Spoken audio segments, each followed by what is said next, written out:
కొణిదెల పవన్ కళ్యాణ్ అనే నేను శాసనం ద్వారా నిర్మితమైన భారత రాజ్యాంగం పట్ల నిజమైన విశ్వాసం విధేయత చూపుతానని భారతదేశ సార్వభౌమాధికారాన్ని సమగ్రతని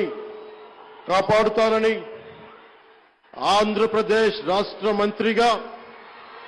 నా కర్తవ్యాలను శ్రద్ధతో అంతఃకరణ శుద్ధితో నిర్వహిస్తానని భయం గాని పక్షపాతం గాని రాగద్వేషాలు గాని లేకుండా రాజ్యాంగాన్ని శాసనాలని అనుసరించి